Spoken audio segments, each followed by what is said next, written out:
telah mendesak Anwar untuk ganti Kak Wan sebagai TPM daripada time dia dibebaskan.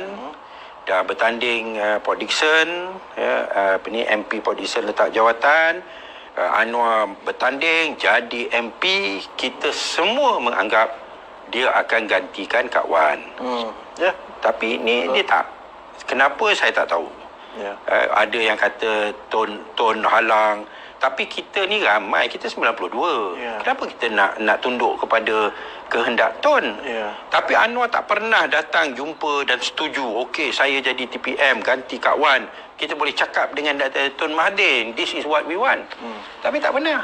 Dan kalau Anwar jadi sebagai TPM, dia boleh blok Azmin, dia boleh blok Zuraida. Dah awal-awal tu dah boleh membuat sesuatu lah. Itulah. Tapi dia tak menghalang apa dia kata. Dan bila Tun letak jawatan, sepatutnya TPM jadi sebagai PM interim kan? Interim, ya betul. Ataupun TPM ambil alih. TPM tapi kalau Anwar tak jadi sebagai TPM, nak kata apa? Itulah. Memang ditawarkan kepada Kak Wan, tapi Kak Wan tak sanggup pada ketika itu. Pada ketika itu. So atas tu memang sifat Kak Wan lah. Tu bukan salah dia, bukan kita nak menyalahkan dia ke apa ke, tapi memang dia secara jujur dia tak berani nak ambil jawatan itu, maka diserah balik kepada Tun untuk jadi PM interim punya PM. So inilah yang teori ni semua planning ni dia tak match lah dengan fakta-fakta yang sebenar. Saya nampak gitu juga. So sepatutnya saya setuju jatuhnya PH bukan salah Tun semata-mata. Silap Tun nombor satu, dia letak jawatan tanpa beritahu kita. Silap Anwar kerana tak jadi sebagai TPM dan blok Azmin dan blok Muhyiddin. Ataupun paling kurang dia blok Azmin lah. Pasal kalau Muhyiddin saja lompat, tak cukup. Tak cukup. Betul. Tapi faktor terbesar jatuhnya kerajaan disebabkan oleh kerja pengkhianatan ni. Pengkhianat itu, yang lompat itu. Kan? Itu yang paling jelas lah. Maaf saya cakap terus terang. Saya bukan nak memburukkan mana-mana orang. Saya hanya menceritakan apa yang berlaku. InsyaAllah.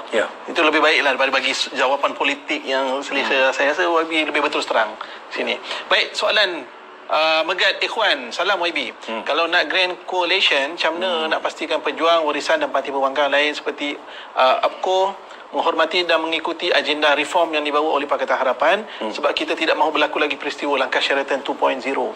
Yang terlibat dengan langkah Sheraton 1.0 tak ada dalam pejuang, tak ada dalam warisan, tak ada dalam APCO. Lalu kenapa kita nak salahkan dia orang? Kalau lain lah kalau kita kata kita nak runding dengan Muhyiddin dengan Azmin. Dan Megat Ikhwan kata macam mana kita nak jamin ianya tidak akan berulang kerana Muhyiddin dan Azmin mungkin akan lompat balik. Kalau kita jemput Azmin dengan Muhyiddin untuk Grand Coalition, kan? Lepas tu Megat tanya apa nak jamin dia orang ni takkan lompat lagi. Tu satu soalan yang valid. Betul. Tapi kalau nak tanya nak jamin bahawa langkah Sheraton 2.0 ni tak berlaku dan kita kaitkan pada pejuang, warisan dan APCO, saya rasa tak adil pasal beliau tak lompat pun. Kenapa kita nak kaitkan? Kita boleh kata okey, apa kita boleh buat untuk nak menjamin bahawa MP dalam PKR tak lompat? Pasal langkah Sheraton 2.0, langkah Sheraton 1.0 ada 10 MP daripada keadilan lompat kan? So apa kita nak jamin bahawa yang MP daripada keadilan tak lompat lagi? Kan? Itu logik. Tapi kita boleh kata yang MP yang dah lompat lah. Tapi selepas ini MP daripada PKR takkan lompat lagi.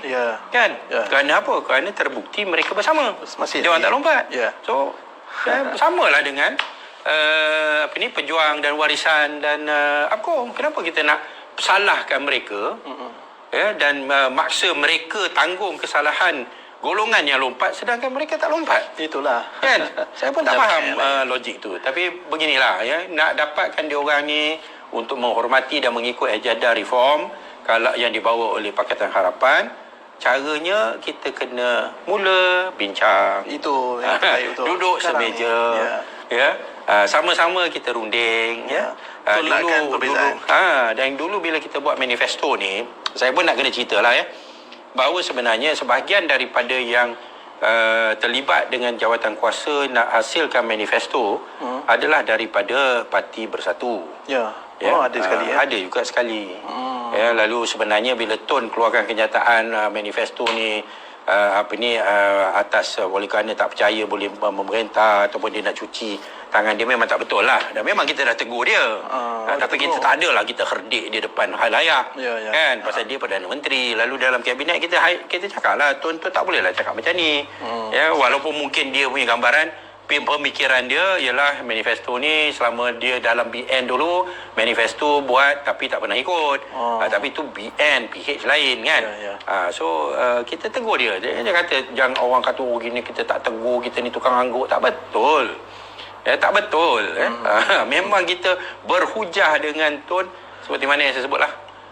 Mesyuarat kabinet sampai daripada pukul 9.30 sampai pukul 2.30. Oh, itulah. Tun sendiri pun kata dulu zaman BN kita punya mesyuarat kabinet 2 jam je paling lama, dia kata. Ini sampai 4 jam. Tak makan dalam tu. dalam bilik mesyuarat. Pasal banyak bahas ya.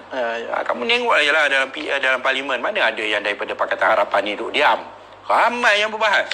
Kita bukan jenis yang tukang angguk. Itu kemampuan. Minta maaf lah. Jadi itulah. Tak boleh menyalahkan lah. So negotiate, bincang. Sama-sama kita hasilkan manifesto. Kita ramai, dia orang hanya sebahagian. Lalu dia akan beri idea-idea. Kalau kita rasa idea tu bagus, kita terima. Kalau idea tu kita rasa tak bagus, kita tolak. Idea-idea kita dia kena terima lah pasal kita majoriti. Betul. Kan? Kalau dia rasa ada yang kekurangan dalam idea-idea kita, dia bagilah pandangan, kita boleh pertimbangkan. Bincang macam biasalah.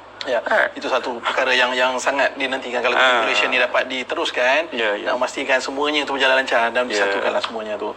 InsyaAllah. Dan belum timbul lagi lah soal siapa yang mencadangkan Tun dan sebagainya. Mungkin yang kita sebut pandangan tadi. saya yang cadangkannya adalah orang yang memang nak gagalkan Grand Coalition dengan niat yang jahat. Mereka memutarkan fakta, mutablikkan fakta. Mereka sebarkan maklumat yang tidak tepat kerana mereka ada kepentingan. Di antara kepentingannya mungkin diorang ni orang Najib, mungkin diorang ni orang Azmin, mungkin mereka ni orang yang penyokong Datuk Seri Anwar Ibrahim sendiri, tapi dia rasa insecure. Saya rasa tak sepatutnya kita rasa insecure. Anwar mampu untuk memimpin dan menguasai Pakatan Harapan. InsyaAllah kita nantikan yang itu. Saya anggap tadi kalau ikut tajuknya sekejap je. 5 minit kita boleh habis malam ni. Tapi memang banyak persoalan macam tadi lah. Walaupun dah dibahas di sini, persoalan tu tetap timbul juga. Jadi nak tak nak memang itu peranannya lebih kena perjelaskan kepada mereka semua.